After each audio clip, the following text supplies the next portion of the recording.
इससे बैक्टीरिया और वायरस का खात्मा किया जाता है और इसमें आसानी से आग भी लग सकती है। यह है हैंड सैनिटाइजर। ये लिबलिबी चीज आमतौर पर आपके हाथों को साफ रखने के काम आती है, लेकिन क्या हो अगर हम अपने पूरे शरीर को ही इससे ढक लें, वो भी हैंड सैनिटाइजर से भरे एक पूल में छलांग लगाकर। अपने आप को हैंड सैनिटाइजर में डूबा हुआ पाना कैसा लगेगा? क्या आप इसे छोटी मात्रा में निगल भी सकते हैं? और क्या ये जानलेवा बीमारियों से लड़ने का सबसे बेहतर तरीका है?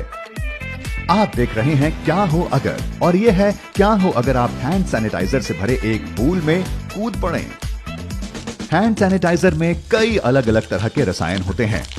इनमें से कुछ रसायनों के चलते ये जेल जैसा होता है, कुछ तैलीय रसायन होते हैं और कुछ चिकने। लेकिन इसका सबसे जरूरी हिस्सा होता है एथेनॉल। इससे ही आपके हाथों के कीटाणु मरते हैं। इसके सही मायनों में असरदार होने के लिए यह जरूरी है कि इसमें कम से कम 60% एथेनॉल हो। तो हमारे शरीर पर मौजूद सभी जानलेवा वायरस को मारने के लिए हम ज्यादा असरदार चीज का इस्तेमाल करना चाहेंगे, यानी 95% एथेनॉल। और अब जब हम अपने हैंड सैनिटाइजर का चुनाव कर चुके हैं, देखते हैं क्या होगा अगर हम इससे भरे एक पूल में कूद जाएं। जैसे ही आप इस पूल में छलांग लगाएंगे, आपके शरीर पर लगी सभी चोटों या जख्मों में जलन होने लगेगी। क्या कभी ऐसा हुआ है कि आपके हाथ पर कोई चोट लगी हो और आपने हैंड सैनिटाइजर लगाया हो? याद है कितनी तकलीफ होती है? अब जरा सोच कर देखिए, अल्कोहल और दूसरे कई रसायन आपके शरीर की हर खरोच पर एक साथ चुभ रहे हों। अगर आपके शरीर पर ज्यादा चोटें नहीं हैं, तो आप आराम से हैंड सैनिटाइजर से भरे पूल में तैर पाएंगे। लेकिन ऐसी किसी चीज में तैरना पानी में नहीं बल्कि जेली में तैरने जैसा होगा। ये जेल जैसा पदार्थ एक लिबलिबा गाढ़ा घोल बन जाएगा, और अगर आप अपना सर इसमें डुबाएंगे तो ये आपकी नाक, कान या रास्ते में आने वाली हर खुली जगह में भर जाएगा। और जब आप इसके अंदर हो तो आंखें खोलने की कोशिश बिल्कुल ना करें। अगर आप ऐसा करते हैं तो आपको तुरंत ही हैंड सैनिटाइजर की वजह से भयानक तकलीफ होगी, और अगर आपने इसे तुरंत नहीं धोया तो आप अंधे भी हो सकते हैं। हाँ, शराब आंखों के लिए हानिकारक है, और हम ये आशा करते हैं कि आप इसे जरा सा भी निगलेंगे नहीं। अगर आप ऐसा करते हैं तो आपको बहुत बुरा स्वाद चखना पड़ेगा, जैसे किसी तेज शराब के साथ कई रसायनों को मिलाकर पी रहे हों। और अगर आपने इसकी ज्यादा मात्रा पी ली तो आपको नशा भी हो सकता है। ये इसलिए क्योंकि हैंड सैनिटाइजर की 240 मिलीलीटर की बोतल में उतनी ही शराब होती है जितनी कि नीट शराब के 5 शॉट्स में। खुशकिस्मती से इसे निगलने से बचा जा सकता है। इस पूल में जाने पर जिस चीज से बचा नहीं जा सकता वो है आपकी त्वचा पर इन रसायनों का बुरा असर।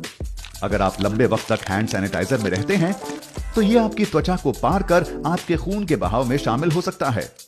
हम सैनिटाइजर को हाथों पर लगा पाते हैं क्योंकि हाथों की त्वचा शरीर के बाकी हिस्सों से ज्यादा कठोर होती है। हमारे चेहरे और नाजुक अंगों की त्वचा कमजोर होती है। तो अगर आपका पूरा शरीर हैंड सैनिटाइजर में लिपटा हुआ हो तो आप शराब के चलते जहर जैसा असर झेल रहे होंगे। और हम जानते हैं कि हैंड सैनिटाइजर का काम बैक्टीरिया को मारना है, लेकिन यह अच्छे और बुरे दोनों ही तरह के जीवाणुओं का सफाया कर देगा। अपने हाथों में जरा सी मात्रा में इसे लगाना ठीक है, लेकिन पूरे शरीर पर लगाए जाने से यह कई अच्छे जीवाणुओं को आपकी त्वचा से खत्म कर देगा। इससे आप बहुत बीमार हो सकते हैं, यहां तक कि मर भी सकते हैं। और उम्मीद है कि इस पूल में नहाते वक्त आपके आसपास कोई धूम्रपान न कर रहा हो, क्योंकि अगर उन्होंने गलती से माचिस की तीली या लाइटर आपके पूल में गिरा दी तो ये हैंड सैनिटाइजर आग की लपटों में बदल जाएगा और जल्द ही आप मर चुके होंगे। लेकिन अगर आप इन सब चीजों का सामना करने के बाद सकुशल इस पूल से बाहर आ जाते हैं तो आपको तुरंत नहाना होगा, और उसके बाद आपकी त्वचा बहुत खिंची खिंची और खुश्क महसूस होगी। त्वचा में दरारें आने लगेंगी, खून बहेगा और बेहद तकलीफ होगी। तो आशा करते हैं कि इसके बाद आपके लिए मरहम से भरा एक पूल भी तैयार हो। तो ये बेहद साफ है कि हैंड सैनिटाइजर कम मात्रा में और केवल हाथों के लिए ही अच्छा है। और वैसे भी अगर आपको बैक्टीरिया खत्म करने ही है तो हाथों को धोते रहें। यकीन मानिए, इससे सुरक्षित, किफायती और बेहतर कोई तरीका नहीं है। और क्योंकि हाथ धोना आपके लिए इतना अच्छा है तो क्यों ना थोड़ी बेवकूफी करके देखें और 1 साल तक हाथ ना धोएं। ये कैसा रहेगा जानने के लिए देखते रहें क्या हो अगर।